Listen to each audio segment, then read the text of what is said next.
오늘은 0.1과 0.2를 더했을 때 왜 0.3이 아닐까에 대해서 알아보려고 합니다. 자바스크립트에서 소수점이 있는 숫자를 계산하다 보면 이런 경우를 어렵지 않게 만나볼 수 있는데요. 보통은 데시멀 JS나 관련 라이브러리를 사용해서 해결하곤 합니다. 그렇다면 이 0.1과 0.2를 더했을 때 왜 0.3이 아닐까요? 우리가 사용하는 컴퓨터는 이진법이라는 것을 사용합니다. 0에서 9까지 숫자를 표현하는 우리와는 다르게 컴퓨터는 1과 0이라는 두 가지의 숫자만을 이용해서 모든 숫자를 표현을 하게 되고요. 우리가 사용하는 십진법과 컴퓨터가 사용하는 이진법의 숫자 변환하는 과정의 문제로 인해서 이런 현상이 나타납니다. 오늘은 이 내용에 대해서 자세히 한번 살펴보도록 할게요. 52라는 숫자를 이진수로 변환하는 과정은 굉장히 간단합니다. 이진수를 아직 모르신다면 이 영상을 참고해 보시고 넘어오세요. 52라는 숫자는 계속해서 2로 나누면서 나머지를 찾아가는 과정으로 이진수로 변환을 할 수가 있습니다. 결과적으로 110, 100이라는 숫자로 이진수로 변환을 할 수 있고요. 이처럼 정수를 이진수로 변환하는 과정은 매우 간단합니다. 여기서 문제는 소수인데요. 소수가 포함되어 있는 실수의 경우는 어떻게 될까요? 0.625라는 숫자를 이진수로 한번 변환해 보겠습니다. 소수의 이진수 변환은 정수와는 반대로 2로 나누는 것이 아니라 2를 곱하면서 이진수를 변환을 하게 됩니다. 즉 0.625라는 값에서 2를 곱해서 1.25가 나올 텐데요. 이때 정수 부분 1을 취하고 0.25를 다시 또 2를 곱해줍니다. 이런 식으로 반복을 하게 되고요. 그럼 결국 0.625에 대한 이진수는 101이라는 결과값이 나오게 됩니다.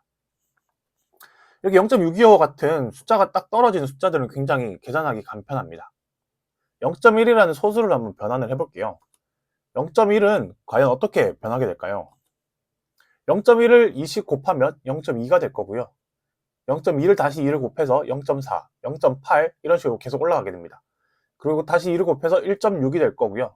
0.6에서 다시 2를 곱하면 1.2가 됩니다. 그럼 1.2를 다시 2를 곱하게 될 거고요. 지금 보시는 것처럼 소수의 제일 뒷자리를 보면 2486이 계속 반복되는 걸 보실 수가 있는데요. 이처럼 0.1이라는 숫자는 이진수로 변환했을 때 끝까지 나누어 떨어지지 않고 무한하게 계산하게 됩니다. 우리의 컴퓨터는 이렇게 무한한 숫자를 저장을 할 수가 없어요. 결국엔 어디선가 잘라야 될 것이고요. 반올림하던 올림하던 내림하던 결국 어느 자리에서는 계산을 멈추고 숫자를 정리를 해야 될 거고요. 컴퓨터는 고정소수점과 부동소수점이라고 하는 두 가지 방식으로 숫자를 저장하고 있습니다.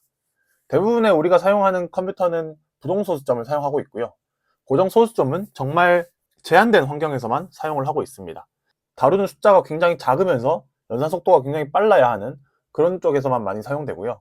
대부분의 일반적으로 사용하는 PC에서는 거의 다 부동소수점을 사용하고 있다고 생각을 하시면 됩니다. 고정소수점 방식은 제일 앞에 부호 비트, 그리고 정수부, 소수부로 이루어져 있습니다. 그래서 앞에서 보셨던 것 같이 정수부는 정수부 자리에 저장을 하고요. 소수는 소수부 자리에다가 저장을 합니다.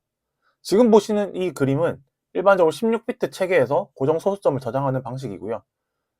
부호 비트 1비트, 정수부 7비트, 소수부 8비트로 구성되어 있습니다.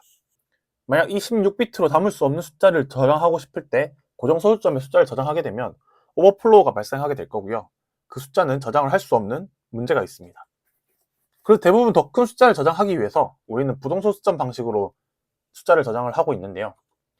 부동소수점은 지수부와 가수부로 나누어져 있습니다. 부호 비트 1비트를 가지고 있는 것은 동일하고요. 이 초기의 부동소수점 표현 방식은 컴퓨터마다 서로 다른 형식을 사용했었지만 지금은 IEEE 표준에 따라서 IEEE 754 형식을 따르고 있습니다. 지금 보고 계시는 이 그림이 표준에 따른 그림이고요. 32비트 기준으로 부호 비트 1비트, 지수부 8비트, 그리고 가수부 23비트로 구성되어 있습니다. 고정 소수점과 동일하게 0과 1로 나타내고요. 지수부는 n의 제곱을 나타내는 수, 즉 지수부에 달려있는 숫자를 의미합니다. 이 숫자에 대해서는 뒤에서 다시 한번 더 설명을 드리도록 해볼게요. 지수부를 구하기 위해서 부동소수점은 정규화라는 과정을 거치게 되는데요. 100, 100.101이라는 이진수가 있다고 했을 때 제일 첫 자리를 놔두고 소수점을 제일 앞으로 이동합니다. 지금 보시면 1.10110101이 되었는데요. 소수점을 5자리 이동을 했기 때문에 뒤에 곱하기 2의 5제곱을 표현을 해줍니다. 그래서 이 5라는 숫자가 지수부에 들어가게 될 거고요. 이 숫자는 지금 양수이기 때문에 5를 그냥 더하지 않고 127을 더해서 132라는 숫자로 만들어서 이진수로 저장을 하게 됩니다. 만약 음수라면 127이 아닌 128을 더해서 저장을 하게 됩니다. 이렇게 해서 생성된 최종 값은 지수부에는 132에 대한 이진수를 넣고요. 가수부에는 나머지 소수가 들어가게 됩니다. 자, 이제 0.1과 0.2를 더했을 때 왜 0.3이 아니냐는 최초 질문에 대해서 답을 할 수가 있습니다. 0.1과 0.2를 소수로 바꿨을 때 이런 식으로 무한하게 계산이 이어지게 되고요. 부동소수점은 아까 말씀드렸던 것처럼 비트 수가 제한되어 있습니다. 그래서 모든 숫자를 저장하지 못하고 여기까지만 계산된 채 잘리게 됩니다. 이 상태에서 이 두 개의 숫자를 더하게 되면 이 같은 값을 구할 수가 있고요. 실제로 이 값은 0.3과 같은지 다시 한번 비교를 해보기 위해서 0.3을 이진수로 바꿔보겠습니다. 이 숫자는 0.3을 이진수로 바꾼 값이고요. 위에서 구했던 0.1과 0.2를 더했던 0.31이라는 이 숫자에다가 0.3을 비교를 해보겠습니다. 두 개를 비교를 해보면 굉장히 긴 소수점에서 1이라는 숫자가 차이가 나게 됩니다. 이것은 앞에서 설명드렸던 것처럼 부동소수점에서 무한한 수를 저장을 할 수가 없고 결국 공간이 모자란 만큼 숫자가 잘리면서 발생하는 오차라고 생각하시면 됩니다. 제일 처음에 봤었던 0.1과 0.2를 더했을 때 0.3이 아닌 이유에 대해서 확인을 할 수가 있습니다.